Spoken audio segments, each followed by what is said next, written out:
Hey, everybody. Welcome to Srimad Bhagavatam tonight. We're grateful that you're here and we appreciate your association. And for those who may see this in the future, we hope you relish it in the same way that we are.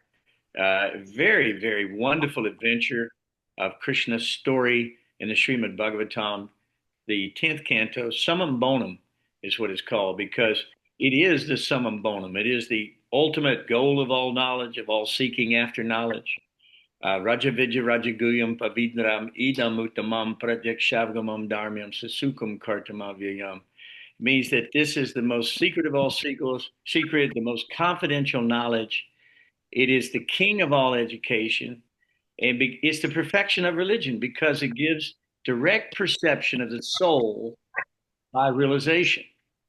So, and it is joyfully performed. So, how much better does it get? This Bhakti Yoga system is designed to liberate the soul from the cycle of birth, death, old age, and disease and deliver us back to paradise.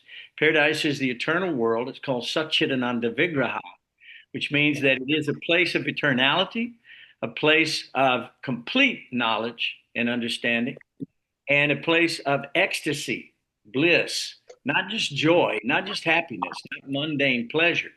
This is transcendental pleasure experienced by the transcendental body in its perfected state. It's called your Swarup Siddhi. Swarup Siddhi means that you have a body made of Satchidananda Vigraha, just like God. So the body is made out of eternality, knowledge, bliss, and form. So form is where we receive our pleasure. I mean, really, the different varieties of forms and so forth like that are what bring about rasa. So rasa is important because we're all pleasure seekers. So a little preface there before we get started with Srimad Bhagavatam. We're going to be reading from yeah, there's Karunika, Haribo, Radhe. Radhe Radhe. Good to see you. Now, do you have a Srimad Bhagavatam with you tonight? I have my which 10th canto, Srimad fifth, Bhagavatam. This fifth is canto? Okay, I can go get it. I have a whole set. I just didn't have it in front of me. Rangavati can text you where we're reading from, but we're going to go ahead and get started, okay? Okay, great. On as you can. All right, here we go. So, guys, I always start out with pranams to my spiritual master who opened my darkened eyes with the torchlight of knowledge. Nama Om Vishnu Padaya Krishna Pristaya Buddhale Srimate Bhaktivedanta Swaminiti Namane Namaste Saraswati Devim Gaudavani Pracharane Nirvishesha Shunyavari Paschatya Deshatarane Jaya Shri Krishna Chaitanya Prabhu Nityananda Shri Advaita Garadhara Srivas Adigaura Bhaktavrinda Hare Krishna, Hare Krishna, Krishna Krishna, Hare Hare, Hare Rama, Hare Rama, Rama Rama, Hare Hare. And we always chant this mantra before we read from the Srimad Bhagavatam. Om Namo Bhagavate Vasudevaya. Om Namo Bhagavate Vasudevaya. Om Namo Bhagavate Vasudevaya. Okay, so I'll begin as usual, chapter 51, 10th canto. This is the story about, what is this? This is Mucukunda, deliverance of Mucukunda. Mucukunda was a great king, and the story was pretty self-explanatory. We'll go over it again at the very end. And I'll start and I'll read 10 to 12, 15 verses, and then whoever would like to chime in afterwards, please join me. So text 1 through 6, Sukadeva Goswami said, Kalayavana saw the Lord come out from Mathura like the rising moon. The Lord was most beautiful to behold, with his dark blue complexion and yellow silk garments. Upon his chest he bore the mark of Srivas, and the Kaustubha gem adorned his neck. His forearms were sturdy and long. He displayed his ever joyful lotus-like face, with eyes pink like lotuses, beautifully effulgent cheeks, a pristine smile, and glittering sharp-shaped earrings. The barbarian thought, this person must indeed be Vasudeva, since he possesses the characteristics Narada mentioned. He is marked with Srivats. He has 4 arms. His eyes are like lotuses. He wears a garland of forest flowers, and he is extremely handsome. He cannot be anyone else. Since he goes on foot and unarmed, I will fight him without weapons. Resolving thus, he ran after the Lord, who turned his back and ran away. Kalyavana hoped to catch Lord Krishna through great mystic yogis cannot attain him. Appearing virtually within reach of Kalyavana's hands at every moment, Lord Hari led the king of the Yavanas far away to a mountain cave. While chasing the Lord, the Yavana cast insults at him, saying, "You took birth in the Yadu dynasty. It is not proper for you to run away." But still, Kalyavana could not reach Lord Krishna because his sinful reactions had not been cleansed away. Although insulted in this way, the Supreme Lord entered the mountain cave. Kalyavana also entered, and there he saw another man lying asleep. So after leading me such a long distance, this is Kalyavana speaking. He says, "So after leading me such a long distance, now he is laying here like some saint." Thus, thinking the sleeping man to be Lord Krishna, the deluded fool kicked him with all of his strength. The man awoke after long sleep and slowly opened his eyes. Looking all about, he saw Kalyavana standing beside him. The awakened man was angry and cast his glance at Kalyavana, whose body burst into flames. In a single moment, O King Pariksit, Kalyavana was burnt to ashes. King Pariksit said, "Who was that person, O Brahmana? To which the family did he belong? And what were his powers? Why did that destroyer of the barbarian lie down to sleep in the cave? And whose son was he?" So I'll let somebody pick it up on text 14, where it says Sukadeva Goswami said. Who would like to read? Hey, Vamsi. I can if you want. Well, everyone gets settled. Go ahead. Right. Text 14. Yes. Sukadeva Goswami said, Mucukunda was the name of this great personality who was born in the Ikshvaku dynasty. It was the son of Madhahatta. He was devoted to Brahminical culture and always true to his vow in battle. Begged by Indra, the other demigods, to help protect them when they were terrorized by the demons, Mucukunda defended them for a long time. When the demigods attained Kartikeya as their general, they told Mucukunda, "O king, you may now give up your troublesome duty of guarding us. Abandoning an unopposed kingdom in the world of men, O valiant one, you neglected all your personal desires while engaging in protecting us. The children, queens, relatives, ministers, advisors, subjects who were your contemporaries are no longer alive. They have all been swept away by time. Inexhaustible time, stronger than the strong, is the supreme personality of Godhead himself. Like a herdsman, moving his animals along, he moves mortal creatures as his pastime. All good fortune to you. Now please choose a benediction from us, anything but liberation, since only the infallible Supreme Lord Vishnu can bestow that." Addressed thus, King Mucukunda took his respectful leave of the demigods and went to a cave where he lay down to enjoy the sleep they had granted him. After the Yavana was burnt to ashes, the Supreme Lord, chief of the Sattvatas, revealed himself to the wise Mucukunda. As he gazed at the Lord, King Mucukunda saw that he was dark blue like a cloud, had 4 arms, and wore a yellow silk garment. On his chest he bore the Srivatsa mark, and on his neck the brilliantly glowing Kaustubha gem, adorned with the Vijayanti garland. The Lord displayed his handsome, peaceful face, which attracts the eyes of all mankind with its shark-shaped earrings, an affectionately smiling glance. The beauty of his youthful form was unexcelled, and he moved with the nobility of an angry lion. The highly intelligent king was overwhelmed by the Lord's effulgence, which showed him to be invincible. Expressing his uncertainty, Mucukunda hesitantly questioned Lord Krishna as follows. Sri Mucukunda said, "Who are you who have come to this mountain cave in the forest, have walked on the thorny ground with feet as soft as lotus petals? Perhaps you are the potency of all potent beings, or maybe you are the powerful god of fire, or the sun god, the moon god, the king of heaven, or the ruling demigod of some other planet.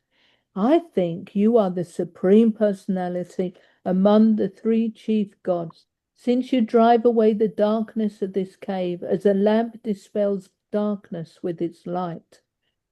O best among men, if you like, please truly describe your birth, activities, and lineage to us who are eager to hear. As for ourselves, O tiger among men, we belong to a family of fallen Kshatriyas, descendants of King Ishvaku. My name is Mucukunda, my lord, and I am the son of Yovan Asva. I was fatigued after remaining awake for a long time, and my senses were overwhelmed by sleep. Thus I slept comfortably here in this solitary place until just now someone woke me. The man who woke me was burned to ashes by the reactions of his sins.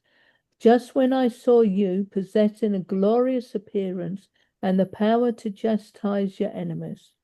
Your unbearable, brilliant effulgence overwhelms our strength, and thus we cannot fix our gaze upon you, O exalted one. You are to be honored by all embodied beings. Right, shall I stop there for someone else? Sure.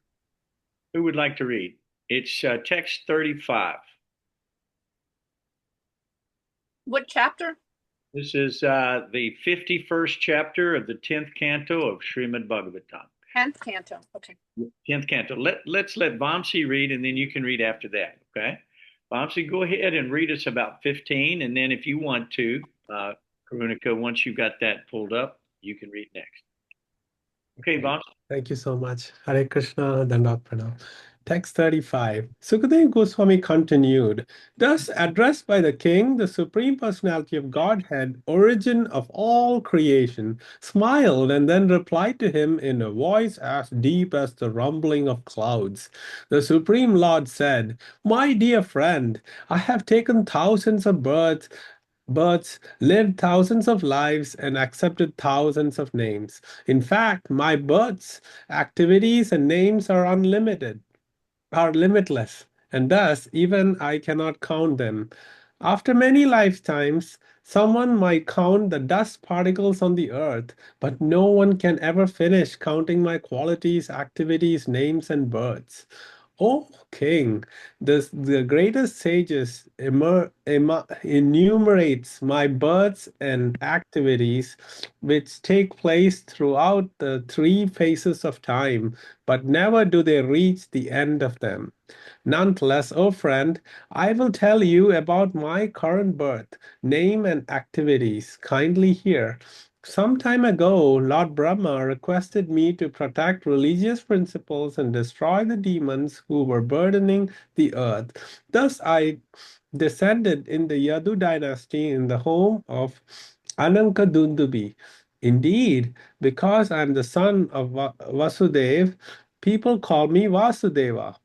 I have killed Kalanemi, reborn as Kamsa, as well as Pralamba and other enemies of the pious. And now, O king, this barbarian has been burned to ashes by your piercing glance. Since in the past you reportedly prayed to me, I have personally come to this cave to show you mercy, for I am affectionately inclined to my devotees. Now, choose some benediction from me, O saintly king. I will fulfill all your desires. One who has satisfied me need never again lament. Sukadeva Goswami said, Mucukunda bowed down to the Lord when he heard this. Remembering the words of the sage Garga, he joyfully recognized Krishna to be the Supreme Lord Narayan. The king then addressed him as follows. Sri Mucukunda said, O Lord, the people of this world, both men and women, are bewildered by your illusory energy. Unaware of their real benefit, they do not worship you, but instead seek happiness by entangling themselves in family affairs, which are actually sources of misery. That person has an impure mind who, despite having somehow or other automatically obtained the rare and highly evolved human form of life, does not worship your lotus feet. Like an animal that has fallen into a blind well, such a person has fallen into darkness of a material home. I have wasted all this time, O unconquerable one, becoming more and more intoxicated by my domain and opulence as an earthly king, misidentifying the mortal body as the self, becoming attached to children, wives, treasury, and land. I suffered endless anxiety. With deep arrogance, I took myself to be the body, which is a material object like a pot or a wall. Thinking myself a god among men, I traveled the earth surrounded by my charioteers, elephants, cavalry, foot soldiers, and generals, disregarding you in my deluding pride.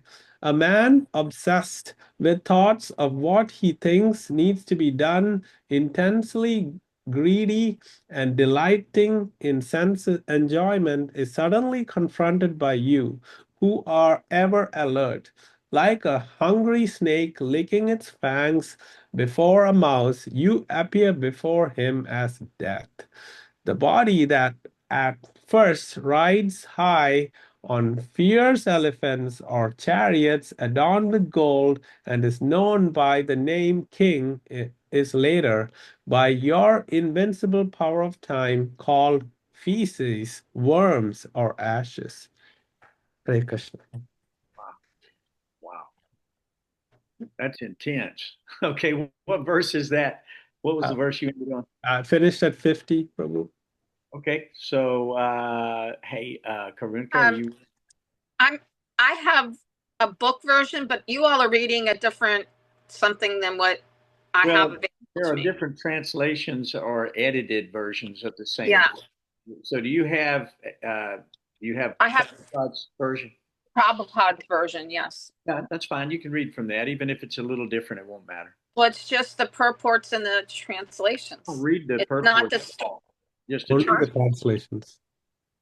No, there's no, like you all are reading text, right. and I don't have that same text. I have like text 35. There's the Sanskrit translation and purport. Yeah, we don't read the purport or the Sanskrit. We just read the translation. Okay. So if you'd like mine's very different. So anyway, okay. so go ahead. We're text 35 on chapter 10, 53, 35. No. What was it? 10, 51, 50. Yeah. 51, 55. Okay, hold on. Yeah, 10, 50, 10, 51. 50. The Deliverance of Mucukunda. Yeah. 51, and then You got to start from 51. So 10, 51, okay, 51. Okay. Let me just get to there's 60. Okay. Yeah, 60 odd. 10, 51, 51, Right. To start at 51 or 50? 51. Okay. And just the translation. That's all. Yes. Okay. Having conquered the entire circle of directions and being thus free of conflict, a man sits on a splendid throne, receiving praise from leaders who were once his equals. But when he enters the women's chambers where sex pleasure is found, he is led about like a pet animal, O Lord. A king who desires even greater power than he already has strictly performs his duties, carefully practicing austerity and foregoing sense enjoyment. But he who urges are so rampant, thinking I am independent and supreme, cannot attain happiness. When the material life of a wandering soul has ceased, O Achyuta, he may attain the association of your devotees, and when he associates with them, there awakens in him devotion unto you, who are the goal of the devotee and the Lord of all causes and their effects.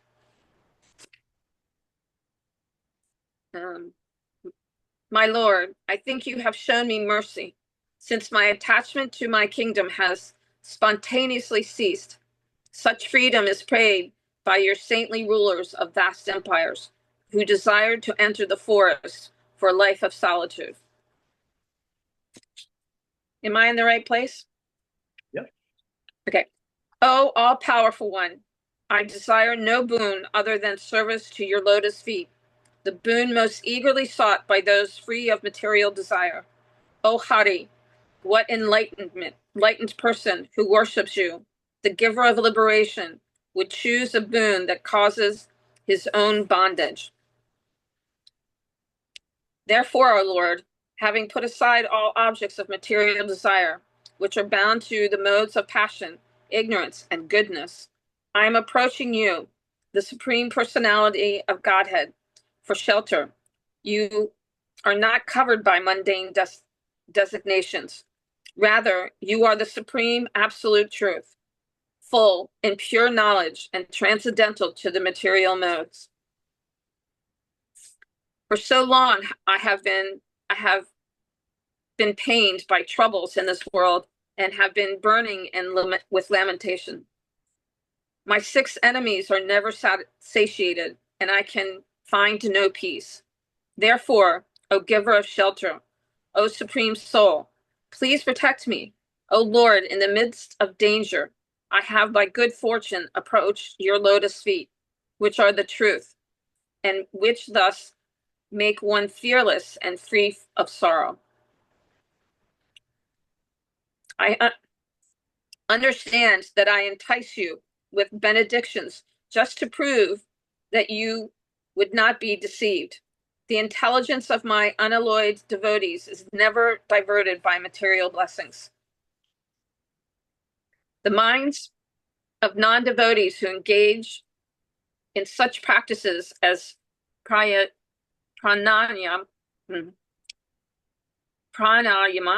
are not fully cleansed of material desires. Thus, O king, material desires are again seen to arise in their minds.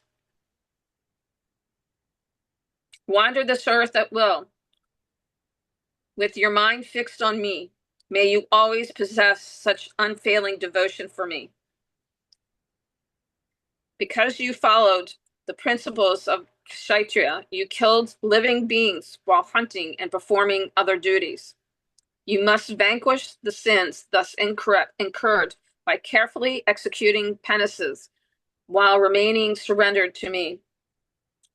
O king, in your very next life, you will become an excellent Brahmana, the greatest well-wisher of all creatures, and certainly come to me alone.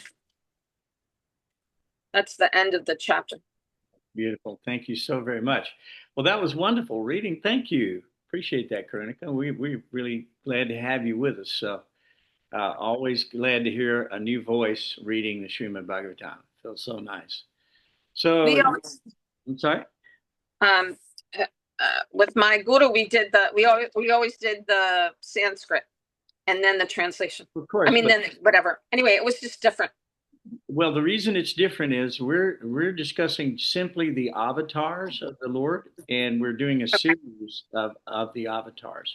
So in the Srimad Okay. Bhagavatam, there's a lot of discussion. When I first went through the Srimad Bhagavatam, we read every Sanskrit word translation, and then we did the purports, and it took us 6 years. Yep. Okay. So, I mean, there's 12 cantos, and so we don't have Yeah. 6 years. What we're trying to do is get the information out as quickly as possible to the Okay. public, to the general public. And part of the process is simply hearing Srimad Bhagavatam and discussing Srimad Bhagavatam Sure. and going through the stories until they're committed to our memories and they become part of our psyche and become part of our decision-making process as we go forward. So this discussion is basically what we do is we read through it. We ask anybody if they have any questions. We try to answer their questions, and then I recap the chapter just kind of quickly and go through the important points on it, and we finish up with other questions. So is there anybody that has any questions right now before we recap this chapter? Is there any questions about this chapter that you have or points you'd like to make? Well, I certainly agree with you not to read the Sanskrit because we don't understand the Sanskrit. We cannot pronounce it properly, and that is why I don't prefer to read the Sanskrit. Well, the Sanskrit is a wonderful thing because the Sanskrit, the actual vibration is transcendental. If it's discussing Krishna, it's not of the world. So even that vibration of Sanskrit will help you understand the meaning of the mantra because the words are non-different than the meaning. So it's important, but we don't have time in our particular group. And so we've made some decisions to move ahead in the way that we're currently doing. And now we've been doing it for 2 years, almost, I guess, 3 years now, huh, Rangi? I don't even know. It's not the same thing it's not the same thing in the English. The meaning is the English. So why we should? Yeah, it is the same thing. Actually, it's the same thing as the meaning in English, but the Sanskrit vibration is the mantra. I'll give you an example. So the Hare Krishna Maha Mantra is some words, right? Hare Krishna, Krishna Krishna, Hare Hare, Hare Rama, Rama Rama, Hare Hare. So what does that even mean? So it's good to know what Hare is. Hare is the energy of God. Krishna is the energetic. So when you understand, you're actually asking for the feminine and the masculine aspect of God. So when you understand the Sanskrit, it makes the mantra come alive. It makes it more understandable to you, more readily accessible to you, and the vibration itself is of a transcendental nature, and therefore it is purifying. So back in the days of the Vedas, or the Vedic civilization, the Brahmins could chant so purely the mantra that an old horse would in one end of the sacrificial fire and come out the other end of the sacrificial fire a new horse, a brand new horse. Mm-hmm. And the mantra is what did that. There's a temple in India called, I think it's Purushottama Temple in South India. And they're big, huge doors, and they're covered by Sheshanaga serpents. Very amazing. It's actually the wealthiest temple in the world, and it's where the Indian treasury and its value is founded because there are literally tons of gold, emeralds, diamonds, jewels, all different descriptions of how the temples were built. If you read the story of the Vedas, you'll see that in many cases their walls were encrusted with emeralds and rubies. And, the walkways, things were covered in gold. I mean, they had so much wealth at that time. It's been plundered, it's been stolen away, and it's been held in vaults. And it's not being used by the general public. I just heard the other day that in Iraq, they have 170 tons of gold that they're hoarding in a treasury vault, very protected. And the reason they do is because their whole system of economic values is based on that hard currency of gold. So, in the same thing in the United States, Fort Knox is famous for being well guarded and just filled up with tons and tons and tons of gold. Where do you think all this gold came from? Where do you think the crown of England came from? They came from the helmet of Lord Ramachandra, which were plundered by the British during their initial invasion. Now, anybody who's possessed the crown jewel, or who's possessed the Hope Diamond, I should say, dies a horrible death because they didn't chant the mantra. They didn't receive it on behalf of the Lord. They're not using it in the Lord's service. It's all being done in a miserly fashion, and it's meant for the wealth of a nation, and they're using it for their own sense gratification. So that's not very pleasing because Lakshmi, which is wealth, belongs to Krishna. So, so if you misuse Krishna's wife and you're raping her and robbing her, he's not going to be very pleased, I assure you. They protect Lakshmi. So the protection is these vaults are covered in this Purushotama temple. They're covered by a mantra. And if you don't have the mantra, the doors will not open for you. And if you open the doors otherwise, you will die a horrible death. These are actual things that exist. Vamsi may know more about these stories than I do. I don't know. But do you know anything about this Purushotama temple that I'm telling you about, where they have Krishna, solid gold Krishna, lying on the bed, or Mahavishnu lying on the bed of Sheshanaga? Have you seen that golden Murti?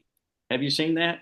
Krishna Prabhuji, it's amazing that this is where I was born. It is in a place called Thiruvananthapuram in Kerala, in India. And it is like this huge temple, and the lot is so huge, like 13 feet, so you can't be seen through one door. There's three doors. One opens and shows Sheshanag and his face and his right hand, and then the center shows his navel and Brahma coming out, and then his lotus feet are in the third door. So his deity is so big. And there are so many jewels there because over the years it got blackened by the soot, and everybody thought it was just part of the deity. But then once they started rubbing, it's all gold and jewels on the deity. And like you said, they have different storehouses of treasures, and the one that they haven't opened yet is closed with a mantra, and nobody knows what the chant is to open that. But for the other doors they opened, they found like tons of gold in there, because the kings were always putting their treasure and giving it to the Lord because they didn't own it. They were ruling as the servants of the Lord. So anything they got from different invasions, they would offer it to the Lord, and it's all there. Yeah, there's a lot of security now that everybody knows this treasure is there. I bet there's a lot of security. So yeah, but the real security is the mantra. You can't open the door without the mantra. So mantra is very powerful. Yes, we should be hearing the Sanskrit language, and Karunika, you're perfectly correct in stating that we should be doing that. But for our purposes here, we are not going to do that. We're simply reading the story for the Western world to hear. And if people want to dive into the study of Sanskrit and that, we'll do that at a different meeting in a different place and time. So anyway, that's the idea. So yeah, India is amazing. I mean, this is a skyscraper building, right, Vamsi? I mean, this is a very tall building with the golden domes. I think the granite slab that's on top of this skyscraper, I've forgotten how many tons, 100 tons, granite slab covered in gold. How do you get 100-ton granite slab up a 12-story building? Mm-hmm. You tell me. Yeah. Okay. And this building's 1,600 years old? Right. Okay. All right. You can rewrite history all you want, but it doesn't make it true. Truth comes from the Vedas. In the Vedas, we're given this information through a parampara system, right? So the parampara system is the system that allows us to understand truth from thoroughly honest people, handed down from one spiritual master to the next, unbroken, unchanged. In the Vedas, in the Bhagavad Gita, in chapter 4 in the Bhagavad Gita, text 2, it says, Ivam parampara praptam imam rajarsyo vidu sa kalenaha mahata yogo nashta parantapa. So yes, we should chant the Sanskrit because those words have meaning. It's like if I say water, I'm not going to quench my thirst because it's not a transcendental word. It's a mundane word. But if I say Krishna, I actually get Krishna. I may not know Krishna to be able to identify Krishna yet, but I'm receiving Krishna. Even if you do it unknowingly, it's called a Gyata Sukriti. A Gyata Sukriti means that I'm serving the Lord even unknowingly. And in this, we're on, today is Kadasi Day. So there was one great king whose son was a rascal, and his son, his son was run out of town, literally. And so he was always used to hanging out in houses of prostitution and gambling, and he's always fighting with someone somewhere. And so they finally threw him out. So he decided, no, I'm coming back. I'm coming back and I'm going to rob everybody and I'll show them, right? So he comes back at night and he robs and burgles the city, and they keep getting him and throwing him in jail, but he's the king's son, so they don't really want to hurt him too bad. So one night he's staying under this big banyan tree out in the forest, right, which is considered to be the chief banyan tree, the king of all the banyans, very auspicious, but it's a very cold night. So during that night, he was almost frozen to death. As a matter of fact, to the point of comatose. And so the next day, he was unable to hunt and kill any creatures, and he was unable to go rob at night and steal from the village.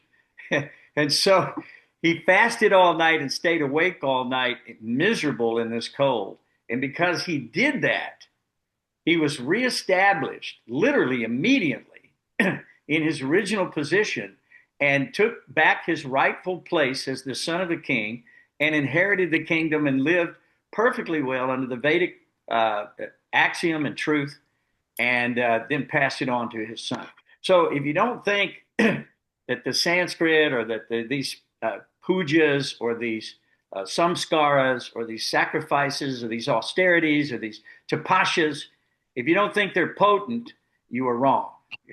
They're very, very potent. So just fasting on Ekadasi, just on one Ekadasi day, for an example, alleviates you of mountains and mountains of lifetimes, millions of lifetimes of the burden of sin that you carry. And what is sin? Sin is simply separation from the will of God. That's all it is. It's acting independently on your own volition for your own sense gratification. So if you look in the Srimad, or excuse me, in the Bhagavad Gita in 15:7, and this goes right into the verse that we were just saying. We were just reading here in this chapter, and I'll read it. It says, Mamavam so jiva loke, jiva bhuta sanatana. What that means is that the living entities are in this world are conditioned souls, but they are the Lord's eternal fragmental parts and parcels. They belong to the Lord. They're emanating from the Lord. You're really an avatar of the Lord. You're just the jiva aspect of the Lord, which is infinitesimal. The Lord is infinite. We are infinitesimal. We are very small. So it says here, they are all struggling due to conditional life. They are all struggling hard with the six senses, which include the mind. Right? So what the king is saying, he is saying just a moment ago, if we look back what he says, because he speaks from 45 through 55. So let me just read a little bit of this to you, since we're on this topic right now. So 45, let's go back and see what the king had to say about his life, right? So he said, the people in the world, both the men and the women, they're all bewildered by your illusory energy. They're covered by Maya. Maya means that which is not, that does not actually truly exist. In other words, it may exist, but it's temporary. It's like a dream. In a dream, you're feeling the sensations, but when you wake up, you don't feel so much anymore. You may remember a little bit, and then everything is forgotten. So this is why Bhagavad Gita was spoken. Krishna came because we're continually forgetting. Prichanaya sadanam vanashaya chadushkatam dharma samstapanartaya sambhavami yuge yuge. So millennium after millennium after millennium, God is coming. He's coming again and again and again. Mucukunda just asked Krishna, what are you? Who are you? What is this you're doing here? Why are you here? What is this form? that he's seeing before him. And the Lord explained why he had come in this particular form at this particular time. And the Lord does this again and again and again and again and again to reestablish the principles of religion and to annihilate the douskritum, the miscreants, because they are the ones that are distracting us from our true goal in life by enticing us with lust, enticing us with envy, with animosity, with greed, with anger. All these things are coming as a result of frustrated sense gratification. If you can't enjoy your senses, you become frustrated. I was in line at the bank today. I was simply trying to make a simple transaction at the bank today, and there were about 100 people in front of me, and they all had a problem.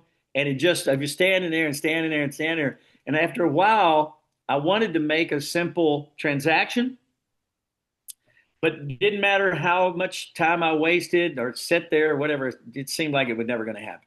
So I felt myself getting a little angry. I don't know if anybody else has ever experienced that or not. So I had to bring myself back in, just like the tortoise withdraws its limbs within the shell.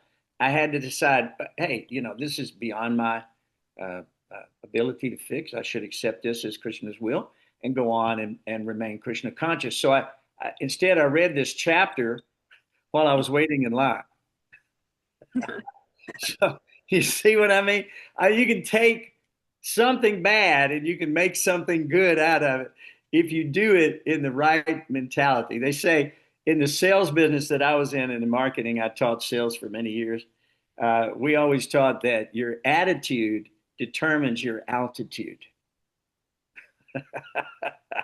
So if you have a bad attitude, boy, your altitude is going to be in the pits, right? But if you got a good attitude about it, and if you can be grateful in spite of the difficulty, the Lord is pleased, and therefore he blesses you when you're tolerant and patient and you show good virtue, the virtue of a devotee. So anyway, he's saying he was entangling himself, and he was unaware of his real benefit. This is Mucukunda talking, this king of the world. He was such a great king. He not only protected the world at the time, but he protected the demigods. And he did it without sleeping. So that's why he was in the cave of sleep. He was so tired that when the demigods asked him, what boon would you like to have for doing this great service? Because they got Kartikeya was their new general of their army and protecting them at that time. He took Mucukunda's position, right? So Mucukunda said, all I want to do is go sleep. I'm so tired, because he had given his life in the protection of the demigods. So he just wanted to go to sleep. They asked him, said, any boon you want except for liberation, because we're not capable of giving you liberation. You remember when Hiranyakashipu asked for eternal life? They couldn't give it. Brahma couldn't give it. He said, I'm sorry, I don't even have it. I mean, we all have eternal life, but not in this self-same body. This body is made out of earth, water, fire, air, ether, mind, intelligence, and false ego. This body will dissolve into the material elements again. And as Mucukunda so nicely described, it becomes stool or worms or ashes. How does that feel? Yeah, Pretty accurate. not too bad. What the heck? We've done it a few billion times. We should be used to it by now, right? So the idea is this reincarnation means that this body goes back into the earth and is recycled again and again. And exactly what you've passed out as stool then becomes new life. So we're living in a stool body. This is what Prabhupada used to say, stool bodies. In other words, our bodies are made out of elements that are simply destined to become stool, ashes, worms, the food of another. It's called Jivo Jiva Sajivanam. Has anybody ever heard of that one? Do you know what that means? Jivo Jiva Sajivanam. Yeah, we're food of another. I mean, we become the food of another living entity, literally. And that is not a pleasurable position for us to be in. None of us want that, but somehow or another we find ourselves in this spot separated from the protection of the Lord. So what does Mucukunda ask at the end of this? He asks for the protection of the Lord, to take shelter of the Lord. And he doesn't ask for any material boon. And the Lord tested him in text 58. He said, what do you want? And Mucukunda said, dear Lord, because of all these reasons that he's about to give us, I don't want anything to do with it. I found that my desires are the cause of my problem. I found out that entanglement in family life, entanglement in children, in wife, in sex life, and being a king, and being proud of being noble, and of my family lineage, and of my wealth and my treasuries and my armies. He felt like he had deviated and he was the proprietor of these things. Well, Krishna straightens that out in Bhagavad Gita in the second chapter, right off the bat. He said, you are entitled, well, third chapter. He says, you're entitled to do your work, but you're not entitled to the fruits of your work. Okay? You can do your job. Your dharma is to do your work, but you give the fruits to Krishna. Yagyartat karma nonyatra, loko yarm karma bandhana, tadartam karma kontiya, mukta sangha samachara. And it means that if you don't give if you don't give and sacrifice the fruits of your work, you are implicated in a criminal act of burglary, of robbery. Why? Because this is not yours. It was here before you got here. Did you create it? Maybe your mother did it. Did she do it? How about your father? Did he do it? Maybe the president of the United States did it, right? Who did it? Who did it? God did it. And so therefore, God is the father of all living entities, all creatures.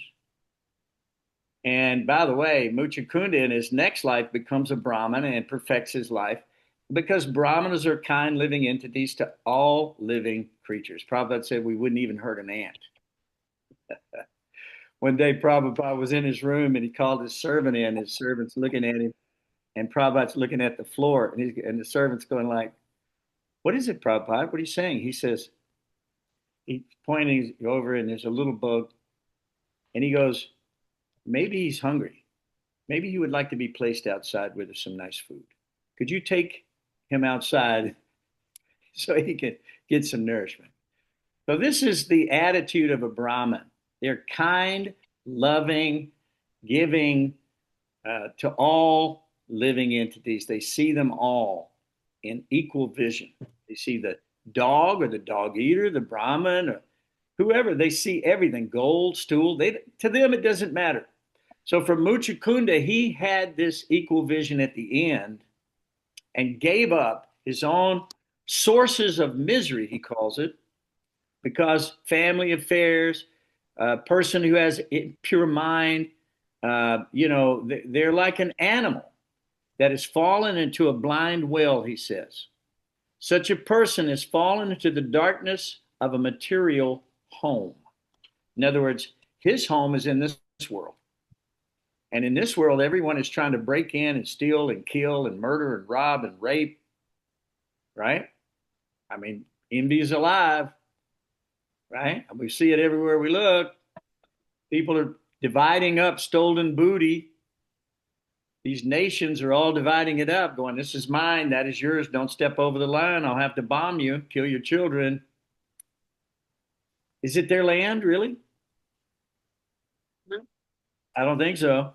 They didn't create it. Krishna made it. He made it where it would sustain everyone's life. Why can't we share together? Prabhupada said there is no borders. No real borders. I mean, we're all brothers and sisters. We should live together in one world and serve one another. And by doing that, everyone will be served. No one will be left without service.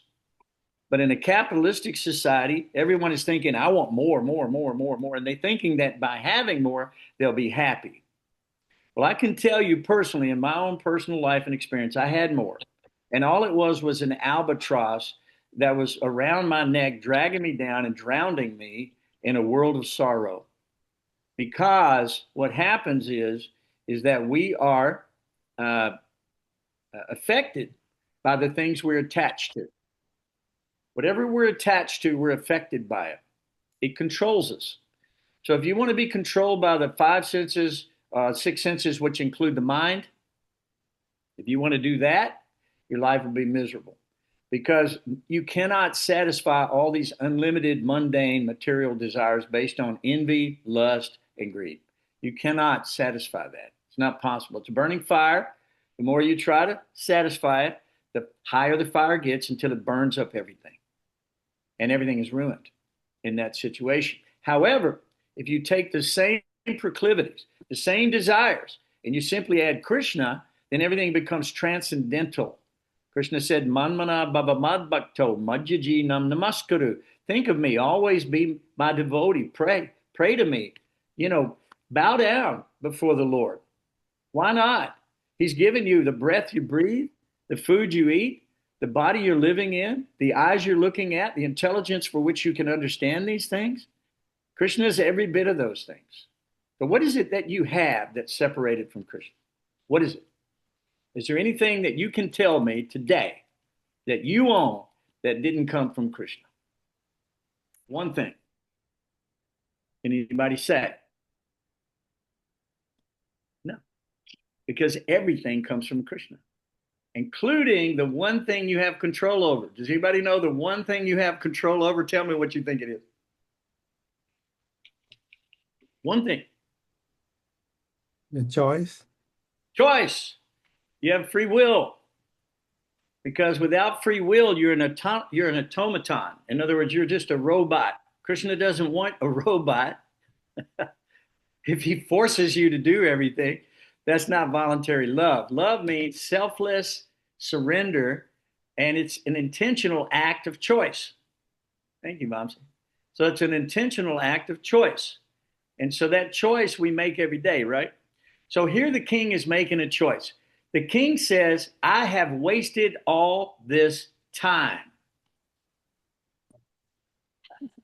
The king said, I have wasted all this time becoming more and more intoxicated by my domain and opulence.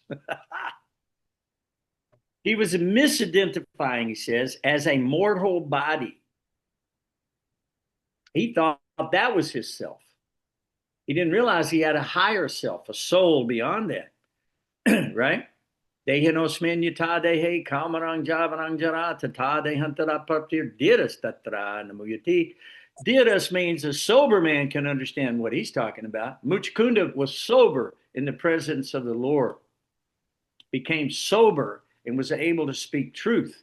So he says here, he was becoming more and more attached to children, wives, treasury, land, and therefore he suffered endless anxiety. He was arrogant, he said, because he took his body to be himself. But he recognized now in the presence of the Lord that the body is simply an object, like a pot or, I don't know, a container. It contains the soul for a period of time. The soul flies away at the time of death, right, to another body. So, and all these verses come to my mind in Bhagavad Gita where Krishna says these things over and over again. And I would recommend that you read second chapter and third chapter in Bhagavad Gita if you want to get some of this basic information there. So he said he disregarded the Lord because of his deluding pride. Now, the other day, Prabhupada gave a lecture, and I heard this lecture. And Prabhupada said the difference is that when you're a materialist, you are proud of yourself, proud of your intelligence, proud of your learning, proud of your beauty, proud of your strength, proud of your money, proud of your house, proud of whatever it is, your family, your children, because you own it. That's what you think. That's called Maya. That's the illusion, right? But real ego is when you are proud of Krishna. In other words, if you have some beauty, you should be thanking Krishna. You know, one time I saw this boxing match. What was this guy's name? Holyfield, Alexander Holyfield. And he was fighting with Mike Tyson. It's a pretty famous fight. Some of you girls might not watch this stuff. But when the fight was over, Tyson had bit the ear off of Alexander Holyfield. He literally bit it off. Okay. I mean, he bit it off and spit it out. Pretty horrible, actually. And it was considered to be a low blow and considered to be not at all sportsman and very kind of a demoniac act, you know. So the fight was still won by Holyfield. And Holyfield stepped up and they said, so how does it feel to be the champion of the world? And he said, I wouldn't have any idea. Maybe you should discuss that with Jesus or somebody who's in a position to say so. As for me, my house will serve the Lord. And as for me, I'm humbled that the Lord has given me the ability to last a fight and come out victorious. I give all praise to the Lord. Now, you see, that's the difference between proud of yourself or proud of God. And that's a great example of it. Most people, I don't know, hundreds of millions of people saw that fight and realized that Tyson was a criminal and he wanted to win by any criminal means. So in the Bhagavad Gita and the Bhagavatam, it talks about how people who have, by all means, whether legal or illegal or whatever, that increase their treasury for the benefit of their own sense gratification and for their extended family, that is a demoniac act. Demoniac act. And therefore they'll suffer in a hellish condition because they acted independently and they acted against people to harm other people. Krishna, it's his job to protect all the living entities. So if you're harming someone else, it's not going to work out in your favor, ever. You can count on that. So, by the way, there's so much in this chapter that we haven't even covered 2 or 3 of the verses that I wanted to cover with you. So I don't know what to say about that, but we'll just do the best we can and end in just a moment. But this, what I really love about this, what Mucukunda says, it says that this body that was riding on elephants and chariots adorned with gold and everything with the title of king, by the invincible power of time, is now called feces, worms, or ashes. So this great king who rode on his chariot with hundreds of wives and military and phalanxes and all this stuff that he had, it's all destined to become feces. And he recognized that. And as a result, when Krishna asked him for any boon, what did he ask for? What did he ask for?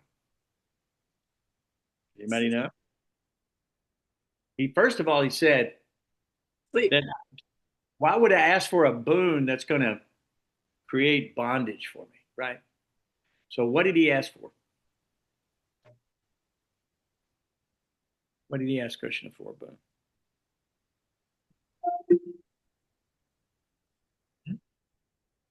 He really wanted protection from his senses, didn't he?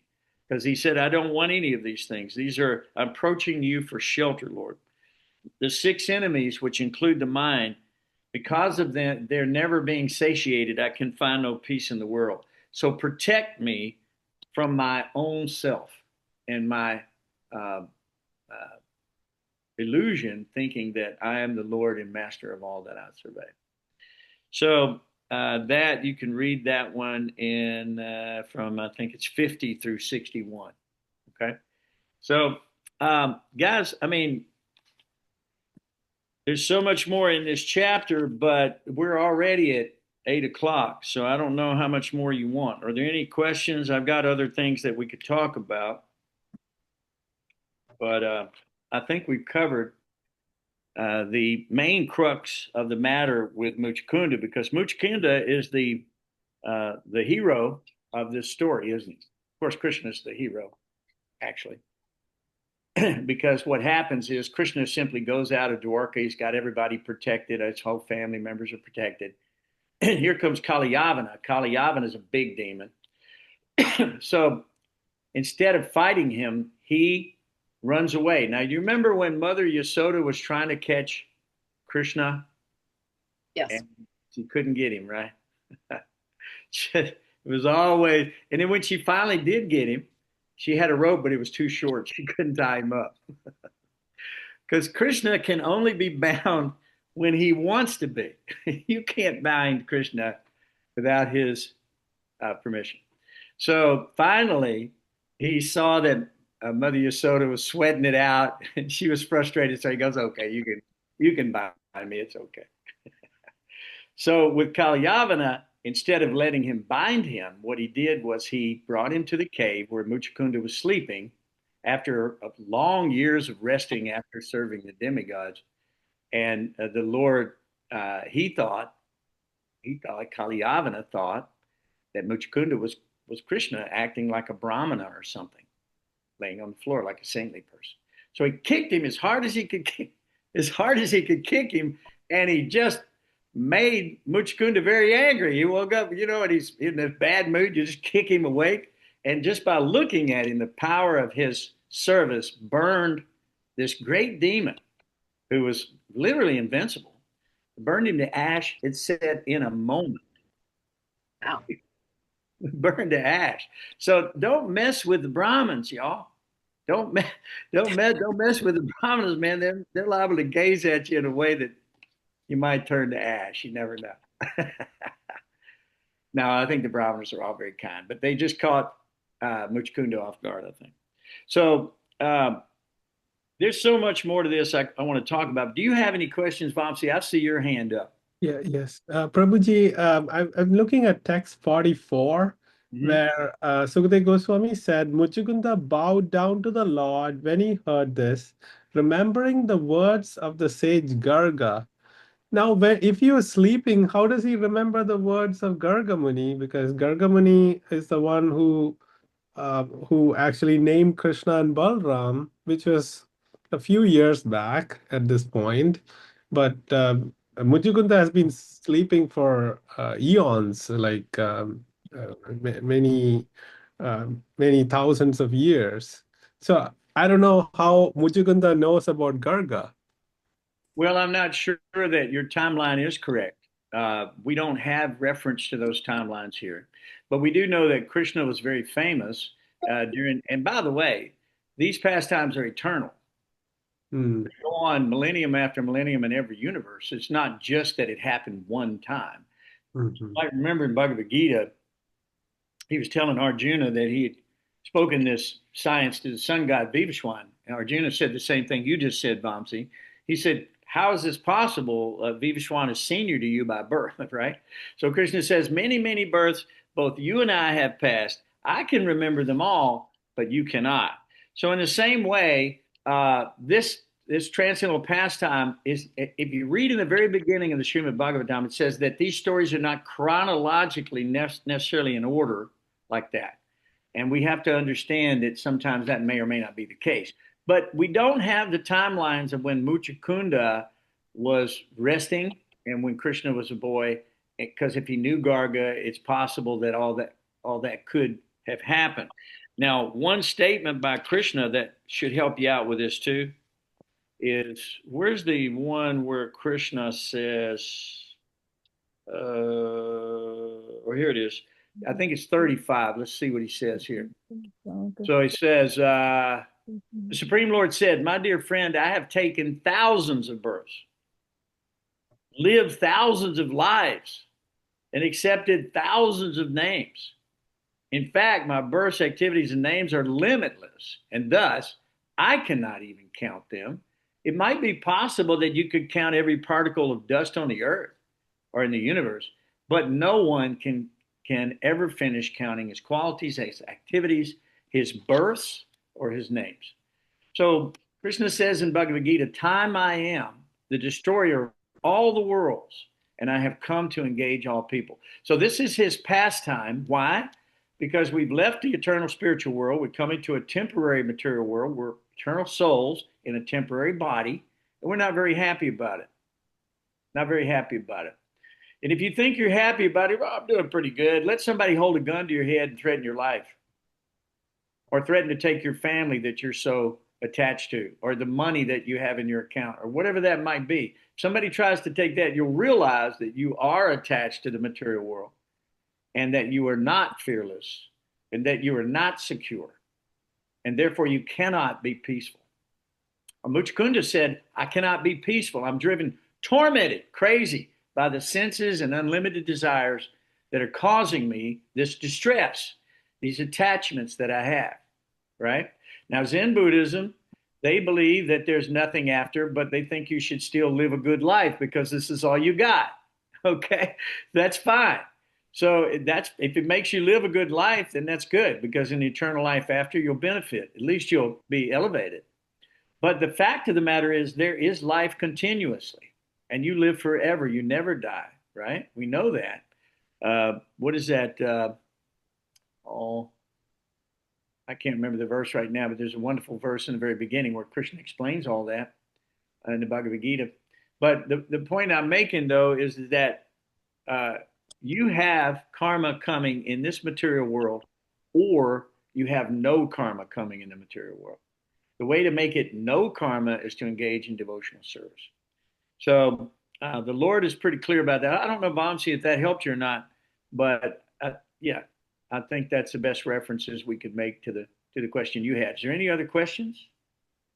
Yes, I was just regarding what Vamsi Vilasprabhu had said in the purport by Srila Prabhupada's disciples. It says, Srila Shridhar Swami informs us that Mucukunda was aware of the prediction of the ancient sage Garga that in the 28th millennium the Supreme Lord would descend. According to Acharya Vishwanath, Garga Muni further informed Mucukunda that he would personally see the Lord. Now it was all happening. So that's what he was remembering. The words of Right. Garga Muni said that he would be seeing the Supreme Lord. There you go. So there's the rest of the story right there, Vamsi. Good question. And, we have to just do a little further research. In the Mahabharata, it's such a story within a story within a story within a story within a story, kind of a setup. So there's always there's something that happened that's current that you're reading about, but there are different levels of that story of why somebody came to that place and how they came there. Just like he said, Kalamini. Kalamini was Kamsa. Kalamini was Kamsa, okay, but in another life, right? So this story about killing Kalamini means he killed Kamsa in his new body, right? So that's the thing. Even in the Bible, there's reference to uh, reincarnation, even though the church will not accept it. It was stricken at the Council of Nicaea about 400 years after Christ's appearance. But it says that they thought that Jesus was the reborn or reincarnated Elijah, right? I believe it was Elijah that he was a reincarnation of. And there's a story about John the Baptist who knew that the Messiah would come. And so he would incarnate in the world. And when he met Jesus there at the River Jordan, uh, he baptized him. He explained, "This is the one. This is the one we've been waiting for." And everybody thought that he was a reincarnation of Elijah. So pretty cool stuff. Anyway, there's a lot of depth here. Karunika, what do you think? I think that it all sounds very true, and it's wonderful to hear somebody put it all together so that you can get the full story all in one session. That's wonderful. Yeah. Well, the thing about it we're trying to do here is make each one of these encapsulations, each one of these recorded events that we're putting here of the reading of the Srimad Bhagavatam, we're putting it on the YouTube channel, and we're inviting the world to come and hear it as many times as they want to, because Yeah. each story bleeds into another. So you have to kind of finish the story each time and give it the full front back, if you know what I mean. Otherwise, Right. we get lost in this vast story because it's a story within a story, again. Right. Okay, well, thank you for It's that. good. What we're trying to do. So I'm glad we're having that effect. So, guys, I think that's it for tonight.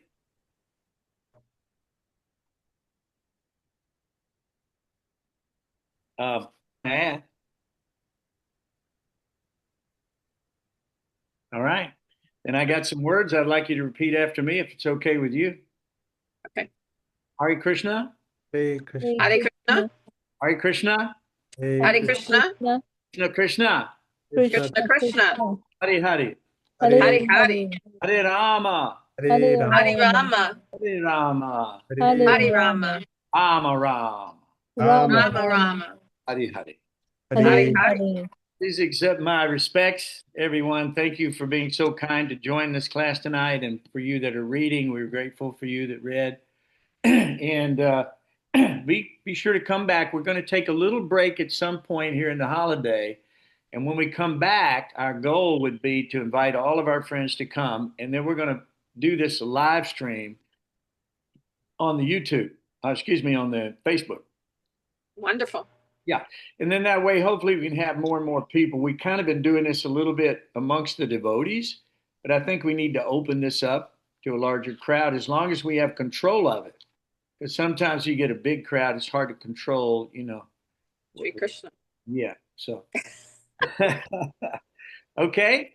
So, guys, thank you so much for being here. And we'll announce the next class. It might be next week. I'm not sure. We may have to go out of town for the holidays, so we'll see. All right. Okay. Thank you. Hare Hare. Thank you Hare again. Krishna. Hare Krishna. Well, I'm going to end the class now.